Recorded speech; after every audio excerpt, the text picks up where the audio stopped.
Thank you so much. It's first time here to Little Rock, Arkansas. This has been a great time to. We went out to dinner last night. Had a great time touring the library this morning. So it's fantastic to be here. My name is Matthew Swift. This is Nick Logothetis, and we really appreciate the time that you're giving us today, so we can talk to you more about the organization Concordia. What we are creating. First, a big thank you to Skip Rutherford for this opportunity. For a startup organization like we are today, it's these opportunities that then lead us to be able to fulfill exactly what we know we can accomplish with Concordia. Also, Nikolai De Pippa, a great host and somebody who arranged all of this for us today as well. So it was fantastic. We had a good tour this morning with Bob G. Got to see the Oval Office and everything this morning, which was great. And thank you, Dewi, for the great introduction. So thank you. One thing I'll say, after studying what the Clinton School does here and learning more from Skip, what an incredible program. I went to Georgetown University, Nick went to George Washington University, and while we value the great education experience that we had, the one thing that the Clinton School does, which is something I'm envious of, is this practice-based learning approach that you have here. To be able to spend so much time as students directly in the field that you are hoping to one day operate in, such an incredible opportunity, and give a lot of credit to what the Clinton School has done thus far in this approach to practice-based learning. So thank you. Again, thank you very much for having us. A wise professor once told me, the smartest man in the room is the man that declares what is the objective. Well, to better determine what our objective is in the world of security and counterterrorism, you first got to determine who the enemy is and what it is that they are fighting. As we begin today, what we want to do is first put in perspective the current state of communication when it comes to the issue of combating extremism and combating terrorism. The administration of George W. Bush created or developed the term the War on Terror. The following points is their official definition of what it is that the War on Terror is. Defeat terrorists such as Osama bin Laden, Abu Musab al-Zakari, and destroy their organizations. Identify, locate, and destroy terrorists along with their organizations. Deny sponsorship, support, and sanctuary to terrorists. Point 4, end the state sponsorship of terrorism. Establish and maintain an international standard of accountability with regards to combating terrorism. Strengthen and sustain the international effort to fight terrorism. Work with willing, able states, enable weak states, persuade reluctant states, compel unwilling states, interdict, and disrupt material support for terrorists. Eliminate terrorist sanctuaries and havens. They're not done yet. Diminish the underlying conditions that terrorists seek to exploit. Partner with the international community to strengthen weak states and prevent reemergence of terrorism.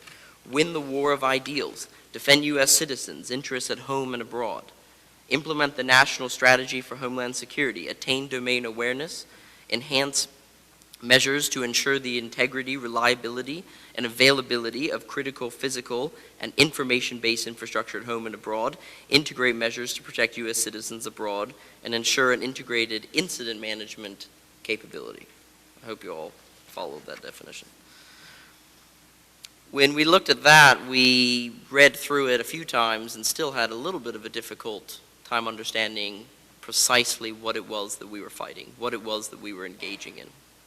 So then we thought, well, we have a new president now since 2009. How does he define what we're fighting? After defining what the War on Terror is and what it means according to the Bush administration, we now look to the Obama administration, which is called the Overseas Contingency Operation. After reviewing the documentation on this operation, we quickly found that there is no formal definition of what the Overseas Contingency Operation is.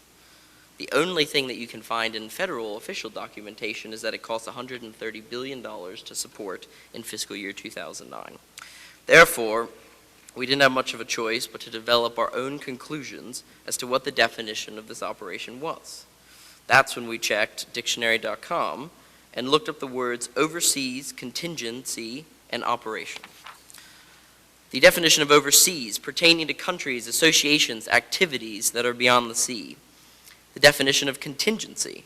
There is a contingent event, a chance, accident, or possibility, conditional on something uncertain.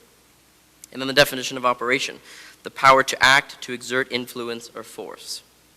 So therefore, our approach to the issue of terrorism is that we are pertaining to countries and associations and activities beyond the sea on a contingent event or chance, and we have the power to act or exert force. Thank you. I'm Nick Logothetis. I would also like to add my thanks to the Clinton School. Having just recently graduated from university, I think it really is a model for how practice-based education should work. And I know if I was ever to come to a school for a master's program, I would be very lucky to attend one with this type of practice-based learning.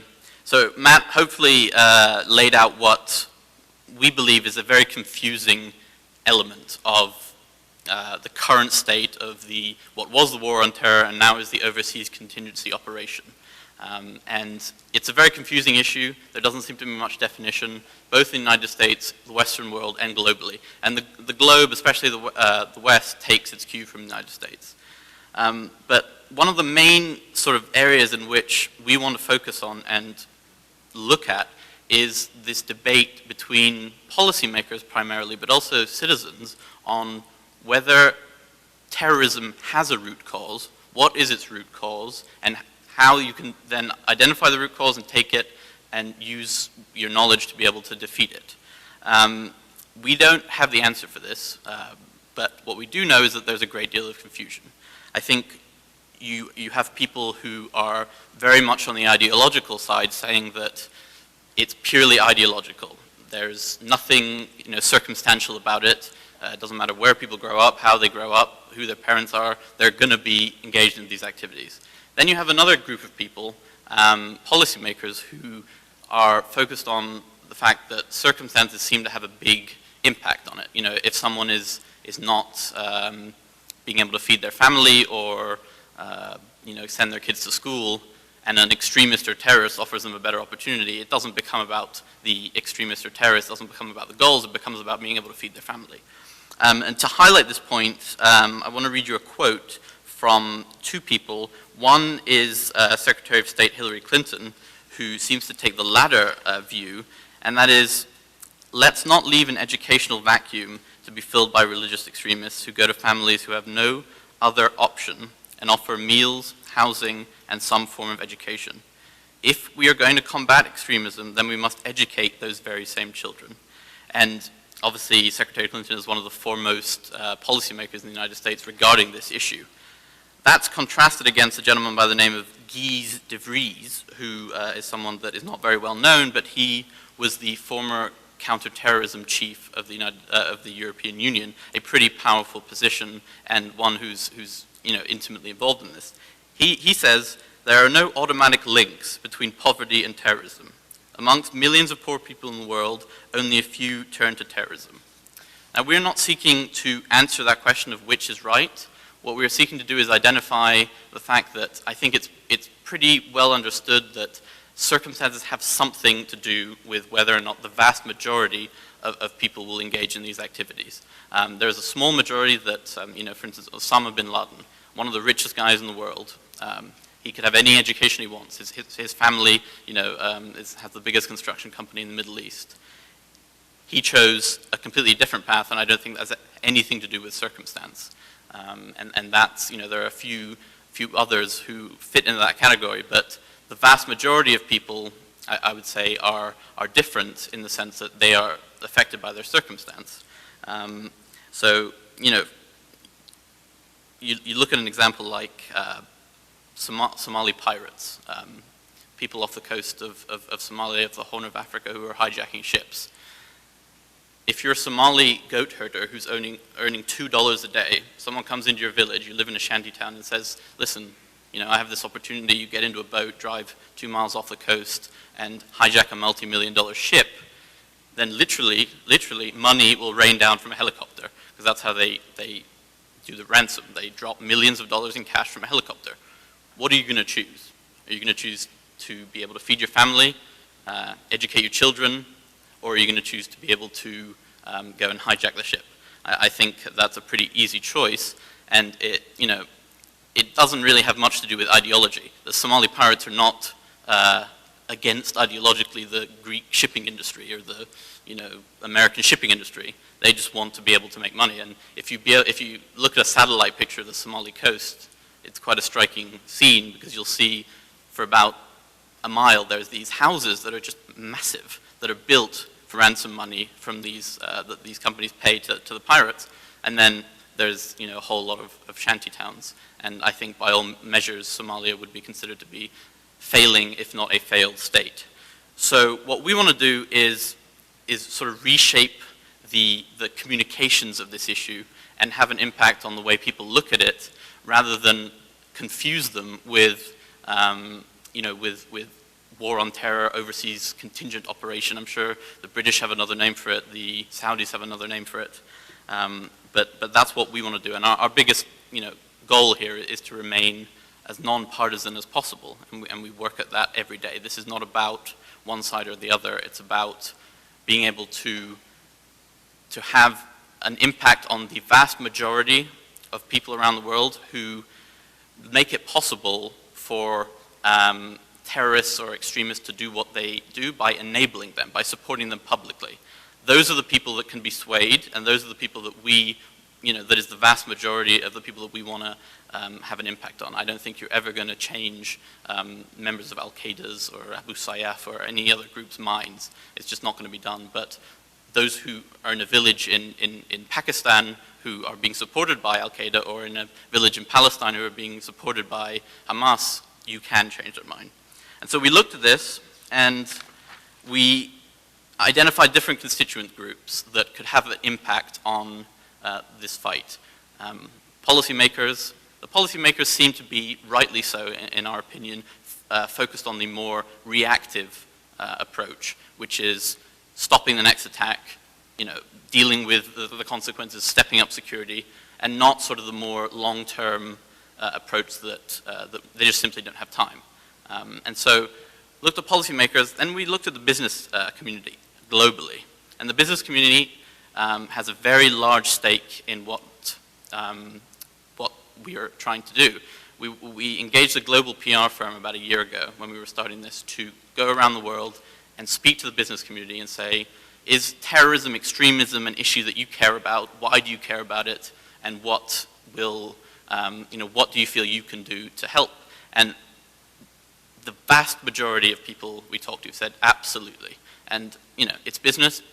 The ultimate reason is it affects their bottom line. But that being said, you can take that, you can take the knowledge that it does affect their bottom line, and you can use that to, it's easy to work with business as our main constituent group, A, because they have money, and B, because they take a more sort of entrepreneurial approach to these issues rather than a policymaker does. The fact is policymakers just simply don't have time to deal with the long-term issues, but business does. I want to read you a quote from a lady called Fran Townsend, who's up there on the screen. She was the Homeland Security Advisor to President George Bush. She serves on the board of Concordia and is one of our biggest proponents of this public-private approach. She says, we need to work with a broad spectrum of the public sector. I can remember inside the previous administration, Secretary Rice was very outspoken about including academia when you talk about public-private partnerships. Director of National Intelligence Mike McConnell and I also felt very strongly about that. This is a broad-based public-private partnership that is less about the government pushing the information out. This is about the government, which is how the government has looked at these partnerships in the past. This is about a two-way street, a real dialogue.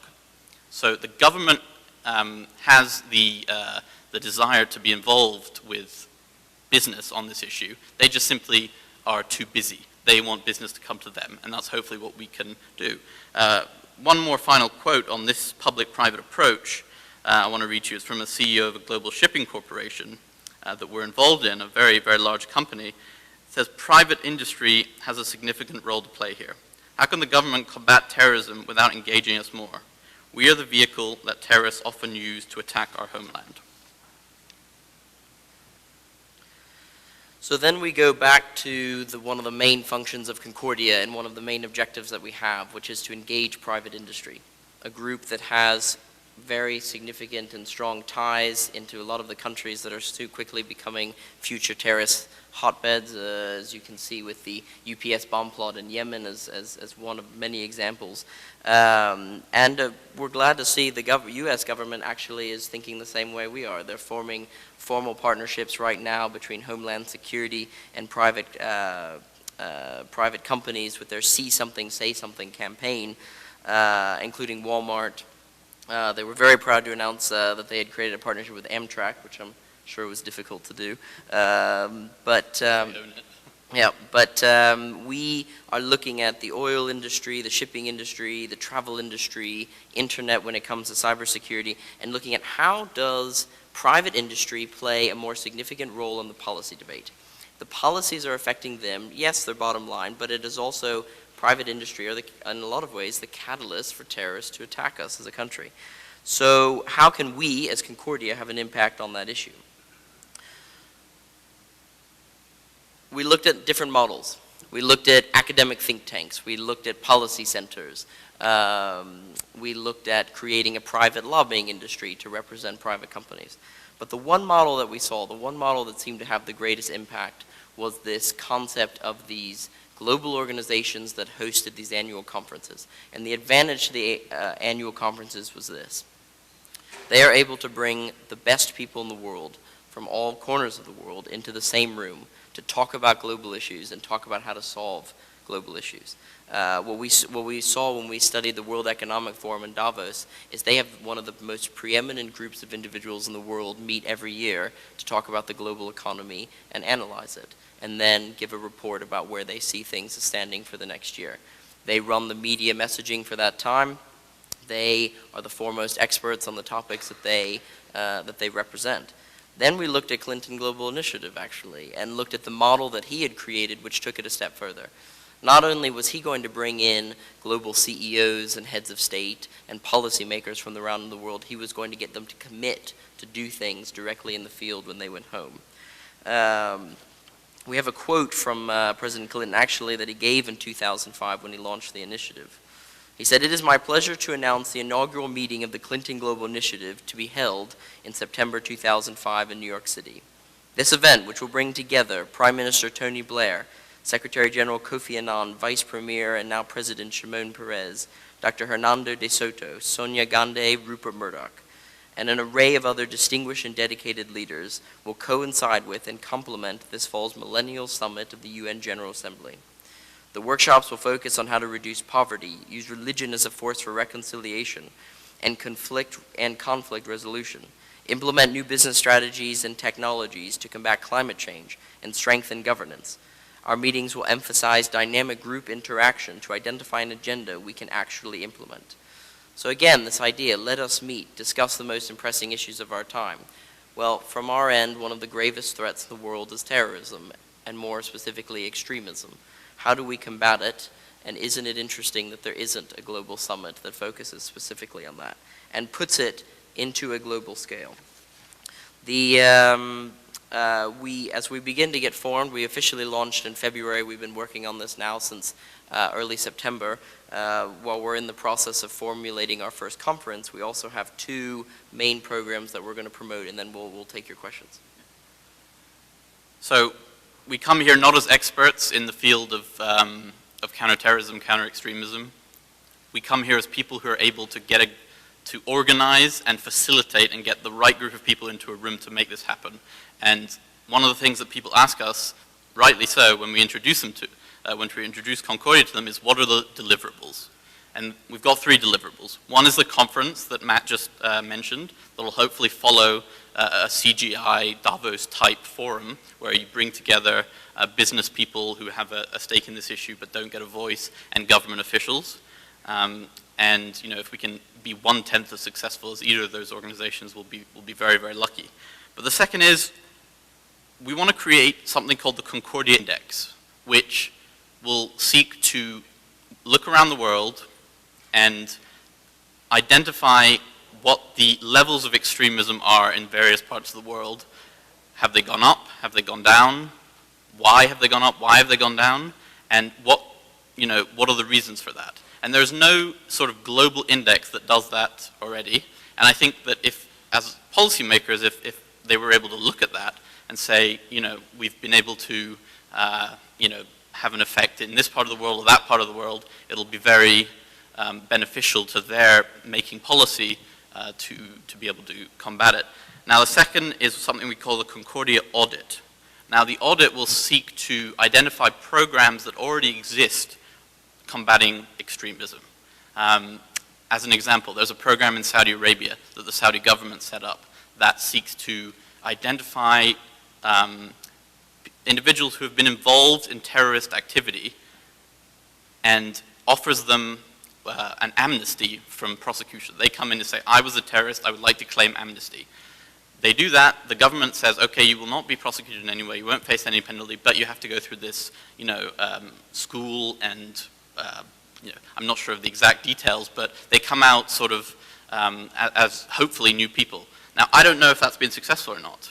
What the Concordia Audit would do is look at that and sense whether or not it has been successful, and then, if that has, it can be replicated around the world. It's I think something that doesn't exist and hopefully will help. If we can develop Concordia into an organization with enough legitimacy, if we come in with our audit and say the Saudi program or the Bosnian education program or the Indonesian, after-school sports program has been very successful in combating extremism, we give it our seal of approval.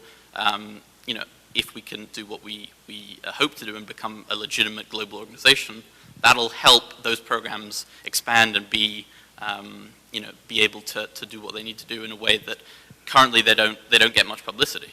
And so I hope we've been able to convey what we, as Nick and Matt and our advisory board and people who work with us, hope to have an impact on this very serious topic in sort of a new way that has not yet been tried. We're trying, and we think from our travels around the world and our discussions with business people and policymakers that there is an opening, and that's why we are continuing to push this forward. So with that, we'll wrap it up and then take your questions. Thank you.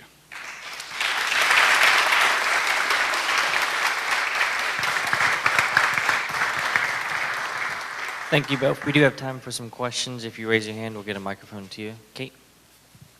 Hi, my name is Kate Covey. I'm a student here at the Clinton School.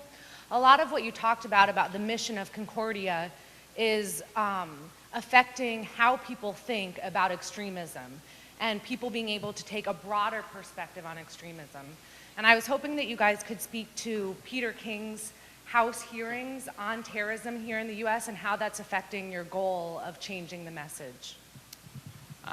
Just for those of you who don't know, I'm sure most of you do, Peter King, the chairman of the House Homeland Security Committee, is holding some hearings in the next few weeks on homegrown Muslim terrorists and sort of the spike in that situation that has occurred. And it is not it's not an avoidable fact that there has been a jump in the amount of homegrown terrorists. And people 5-10 years ago would always say that the US doesn't have an issue with homegrown terror. The UK does, France does, a lot of other places does, but the US seems to be inoculated from that. That seems to have changed. The Times Square bomber was a US resident. I'm not sure if he was born here, but he had great ties to the US.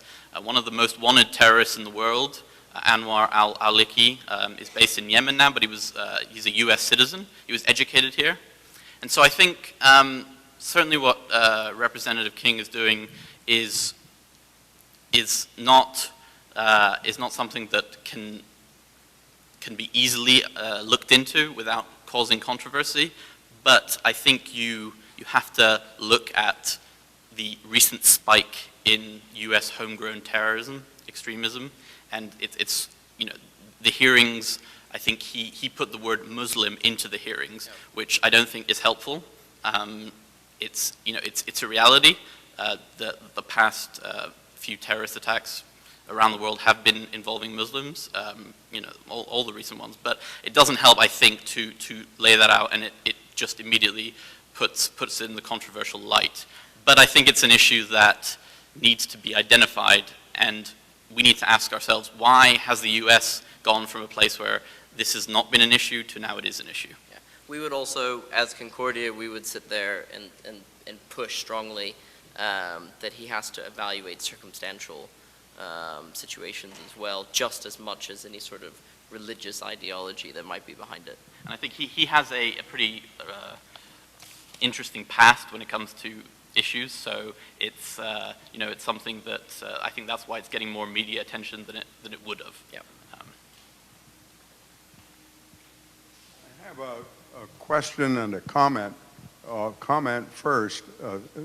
Thinking back now to your thoughtful general characterization of the approaches to terrorism, circumstantiality versus ideology, I wondered, and I will try to make my comment quickly before you have a chance to answer this. I'm wondering whether you've had occasion to look at the literature on the Great French Revolution, that is 1789. There is a vast and very thoughtful literature which is framed in just the terms you've used, because the big issue for scholars has been, what was the role of ideas, Voltaire, etc.? What was the role of circumstances, like the price of bread? And I think you'd find that there is an astonishingly close parallel between the issues and possible resolutions by looking at that. And the other observation that I make is this: I didn't hear any reference to your turning to, as you explored various forces for good, looking at federations of working men or workforce people, international federations of laborers and so on, thinking of what's going on in the Middle East right now, what sometimes is, I think, unfortunately called a populist activity. It would seem as if it would be very good to not only look at people in political power and people with economic power, but also to look at a broad spectrum of people who are involved in workforce roles around the world. Absolutely. I haven't seen the literature on the French Revolution. I don't know if Matt has, but No. It's something that certainly look into. And sort of labor groups around the world are definitely a key organization that we want to tap into. Again, as we found this organization, as we sort of try and get it to have a more public profile, our sort of number one objective is to try and keep it as least political as possible. Now, that's not to say we shouldn't get involved with labor, but it's almost a means to an end. We need to sort of make it as less controversial as possible to then get a public persona, and then we can sort of come in and talk about what we, the reasons, the real sort of stuff. Because if you sort of put it in the beginning, it becomes very difficult, especially in this media environment, to not get targeted one way or another. We are looking.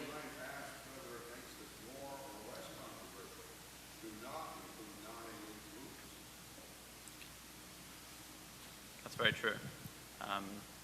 And we're learning as we go. But, to be entirely honest, it's not something we've looked at. We will look at it. Yeah. For sure. I'm going to ask a less serious question. I want to know when you graduated from college. How old are you guys? I'm sorry, what was the question? When did you graduate from college? Actually, we both graduated in last May 2010. We spent 6 years working for News Corporation up in New York, so we would spend half the week in Washington at school, half the week in New York. But it took us a little longer than I guess others to get the degree.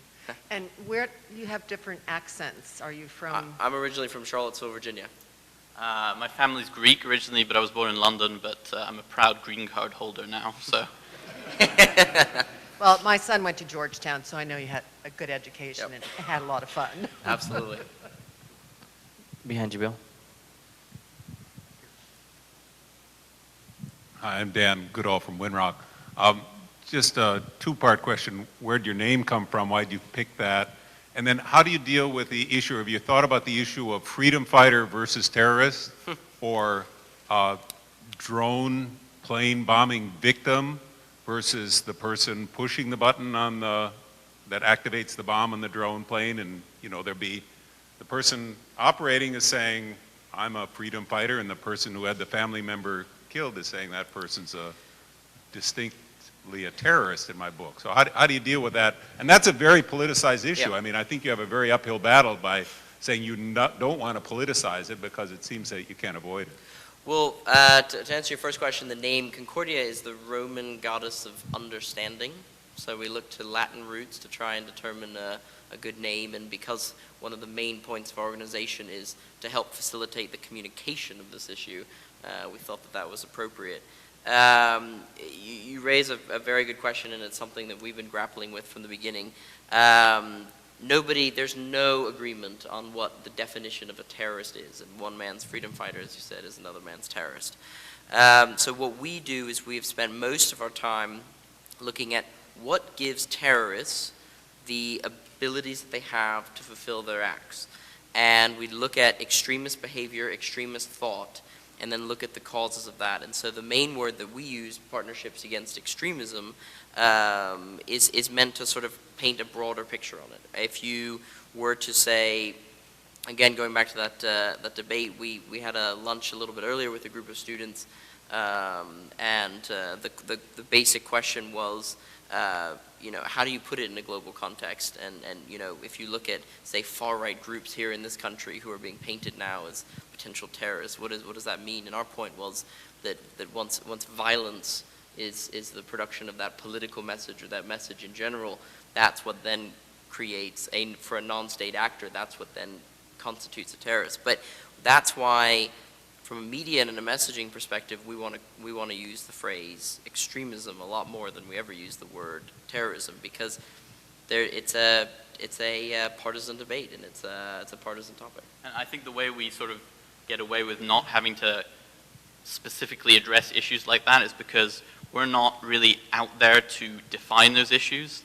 More so, we're out there to facilitate ways to help people around the world combat those issues. Yeah. And so you are absolutely right. That is our hardest uphill battle is remaining as less. It's not possible to have zero political angle, but we try very hard, because it becomes very difficult to operate in this media world if we are somehow branded as a right-wing organization or a left-wing organization. Andrew. Thank you guys very much for being here. I'm a student at the Clinton School as well, and it's a great opportunity to hear what you're doing.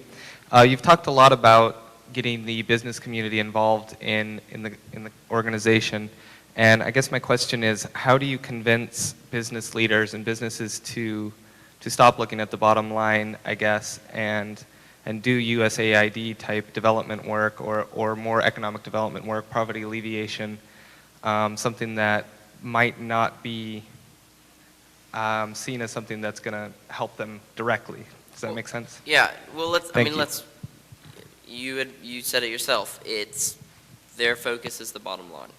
I don't think there's a company, whether you're talking, use the example of UPS in Yemen. I don't think UPS would say it was good for their bottom line to have a bomb plot processed through their planes originating in Yemen. So they have an interest from that perspective. The problem is that there has never been made really a link as to what is the long-term, what is the long-term producer of people trying to carry out these acts. And I think one of our big things to do is to sell to companies, to sell to CEOs of global corporations, that it's not only in their interest as human beings, it is in their bottom line interest to try and combat what is the development of extremist thought and extremist behavior. there's always that war is good for business. There's no, I mean, any professor I ever studied under would say war is actually not that good for business, and it never has been, just for the select few. So I think that it hasn't been a tough sell to the CEOs. The toughest sell has been to the policymakers, especially British policymakers, actually, has been probably the toughest sell, because they perceive it as we're doing enough, we're engaging enough, we don't need to interact with global companies. CEOs have been more than anxious to try and participate in this policy debate. One interesting just a story I'll tell you real quickly is we went and spent a day with a group of former FBI agents and talked to them about some of their work investigating terrorist activities. And then we also met with one of the largest shipping companies in the world, and all in the same day. And in the morning we asked the FBI agents, we said, how do you view business in the realm of security? And they said, not well. They inhibit our ability to process an investigation. They're only out for the bottom line. Their interest is not security. We then went to company, which is a direct competitor of UPS, and they said, actually, that's quite the opposite. We follow security regulations set forth by organizations like the FBI and international operating bodies. We security breaches like that is not good for our business. We're forced a lot of times to pay for the investigation to actually take place, and in the process of doing so, inhibit our ability to do business, period. So there's a disconnect. One side may be right, one side may be wrong, but there's a huge disconnect. And if you look at how important those two actors are in the global fight against extremism, there shouldn't be so much disconnect. And also, just briefly, in getting both policymakers and business to do what we need them both to do, the media is our friend. Yep. The media will force the business community to do what we need, as well as the public, the government. So the media is our friend and our not so good friend, but we try and get the best out of it. Carolina, dear.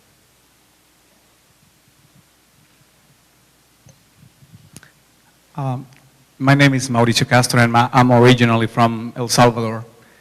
Came to this country in 1980 due to political persecution. First of all, I'd like to commend you for the work that you're doing. I think it's excellent. We need some good examples that we can follow and understand so that this can be, some viable solutions can be found.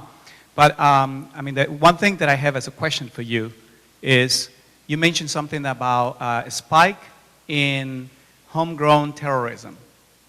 And I am interested in knowing if you have numbers, something that we can compare versus, let's say 1990, 2000, 2010, whatever comparable information you have, that's one. But I also wanted to put historical perspective to this conversation because I think it's important to take a step back. As I mentioned, I came in 1980. In 1980, the reason why I came here was because I was labeled as a communist, meaning I was not on the side of the human rights violations that were taking place there. Then there was the war on drugs. So then we have terrorism. So in my experience, I feel in our country, we have different sound bites for naming the things that are happening. So I think it's very important for us to kind of look back as to the progression of all these terminologies that we see. Probably in 20 years is going to be something different, but I think it's very interesting to hear because in my books, historically, for what I have read and learned and talked to people here in this country, terror has existed here for a long time. So, thank you so much. I think one of the things, if I may, just to comment about that, I think this goes back a little bit to our argument about messaging and communication, which is our background and why we're so interested in this topic. There was a sales pitch made for 7 years post 9/11 that put everything into the classification of an ideological struggle. And I think one of the, among many, but a big reason why public support dramatically declined for the war on terrorism, it's because they felt that they were somehow in the middle of a religious war, that it was strictly ideological. And I think that caused a couple things. One, a lack of understanding that the fact that terrorism exists very much in this country and always has. So we're not immune to having homegrown terrorism, and anyone who sits there and says otherwise is wrong. But I think the second point is that we never talked about the practical roots of it. And we never sat there and said, if you look at, say, terrorist activity in Iraq, for instance, I think there was a motivation. You had two options. You could not be able to support your family, not have running water, not have any sort of infrastructure supplied to support yourself, or you could go and be a fighter basically against American forces and get those things. So I think there's a serious problem when we are losing a messaging war to terrorists, and we are losing that war, and we've been losing it for a long, long time. To your point about whether we have numbers, we don't, but that's one of the reasons why we're here and why we hope to travel to many other universities around the world to be able to partner with students and administrators and faculty of universities to develop those numbers and use it as part of our, of what we send out to the world and to policymakers, because those numbers are very important. As you say, they're very misunderstood. And so if we can, right now we're just two people up here talking, in a week or two we'll be two people up here talking with concrete historical research. And look at on your one sheet, you'll see an incredible fact, I think, in the statistic. I think it's the Time magazine statistic on that one sheet, but you'll see the dramatic increase in terrorist attacks in the last 10 years. Oh, here we go. Sorry, I just wanted to, yeah, it was the Time magazine. 423 terrorist attacks in the year 2000, 10,909 attacks of terrorism around the world in the year 2009. So that, I think, also shows that it's on the rise in this country as well. We have time for two more, right here and then in the back. Since you both worked for News Corp, you probably have the same viewpoint, but could I ask how we separate religion from terrorism in the dialogue going forward? I think we worked for News Corp. I think we very much pride ourselves on being very non-partisan. I think when you look at sort of religion, it's certainly one aspect of extremism, but I think that's part of what we want to do. Was in Colombia recently, and I made the mistake of asking them, do you consider narco-terrorists to be terrorists? Is that an appropriate definition? And they almost bit my head off with absolutely. So, there are certain levels, of course, of terrorism, certain motivations, but I think if we can reframe the debate and, as Matt said, reframe the messaging, it'll be easier to get the results that we want. Because by sort of putting it in one camp or the other, you have a difficult time getting the resources necessary to be able to do what we are trying to do. And we don't want to be naive. We're not naive. We try not to be naive, and that's what we work every day on not trying to be. And I think we've hit a responsible balance in that. Yeah. But the question is very apt. Yeah. And last one in the back.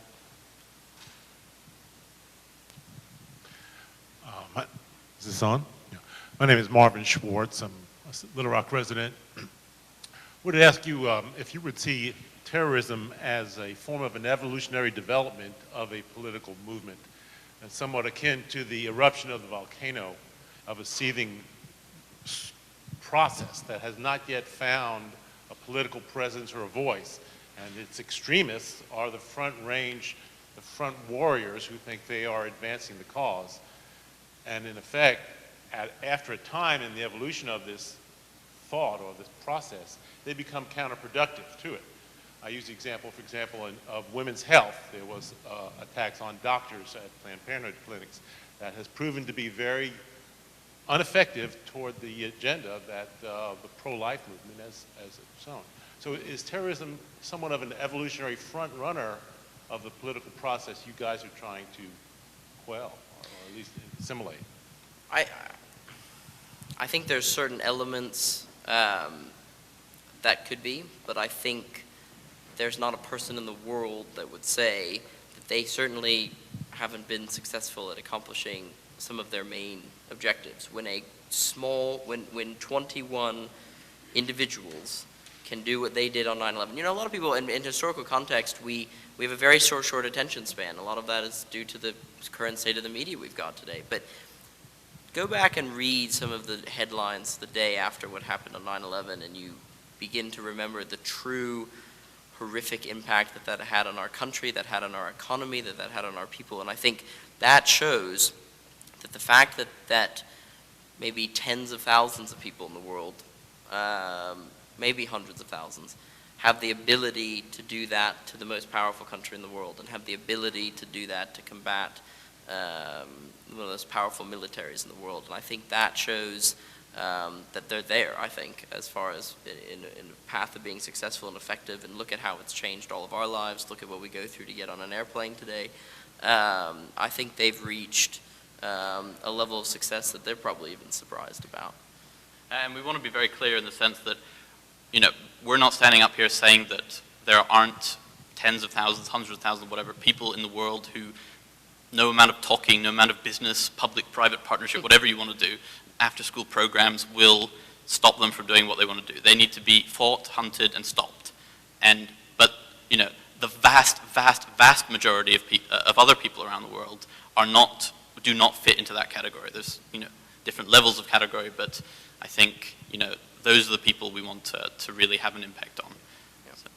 But thank you very, very much for everything today, and I hope you can see two young people trying to bring the right people in the room to then get to the right solution. So please thank you. Email us Yeah, at the bottom of our page is our email, so contact us anytime.